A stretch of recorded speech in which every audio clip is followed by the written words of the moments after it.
বলেন। নাইম শেখের মুখে হাসি, বিসিবি যে কথা রেখেছে। নাইম যে সবশেষ বিপিএল নিলামে 1,10,00,000 টাকায় বিক্রি হওয়া পুরো টাকাই পেয়েছেন। বিপিএল এ চট্টগ্রাম রয়্যালসের দায়িত্ব এসে পড়েছিল বিসিবির কাঁধে। রানার্স আপ হওয়া চট্টগ্রাম পেমেন্ট ক্লিয়ারেও সেকেন্ড। বিপিএল চলাকালে চট্টগ্রাম রয়্যালসের ক্রিকেটারদের 50% পেমেন্ট পরিশোধ করেছিল বিসিবি। বৃহস্পতিবার ক্রিকেটারদের হাতে প্লেয়ার্স পেমেন্টের বাকি অর্থ তুলে দেন বোর্ড কর্তারা। বিপিএল শেষের 1 মাসের মধ্যে পুরো টাকা পেয়ে ক্রিকেটাররাও খুশি। চুক্তিতে থাকা পুরো টাকাই পেয়েছেন সবাই, সরাসরি চুক্তিতে থাকা ক্রিকেটাররাও। টু বি অনেস্ট এবার সবচেয়ে ভালো গেছে। সো এর আগে সুমন স্যারের সাথে খুলনা টাইটান্সে একবার ছিলাম, এই দুইবারই খুব ভালো ছিল। এবং লাস্ট ইয়ারের পেমেন্ট এখনো, মানে এই বছর না, লাস্ট ইয়ারের পেমেন্ট এখনো পাবো, ঠিক আছে।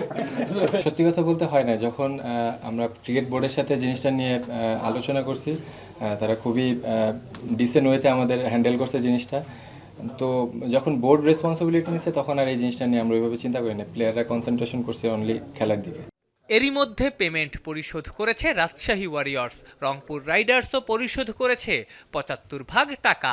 বাকি দলগুলোর পেমেন্ট ইস্যুরও সমাধান করে ফেলছে বিপিএল গভর্নিং কাউন্সিল।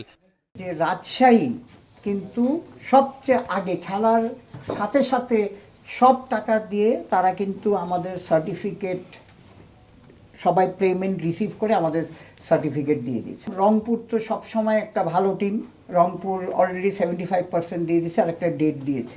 ক্রিকেটাররা খেলবেন, টাকা পাবেন, সেটাই তো স্বাভাবিক। প্রশ্ন ওঠে, সেই স্বাভাবিক ব্যাপারকেই এত উদযাপন করার ঘটনা কতখানি হতাশার। তো এটা সেলিব্রেট না, এটা হচ্ছে একটা মেসেজ যাওয়া যে ভাই এটা কিন্তু আমাদের দায়িত্ব না।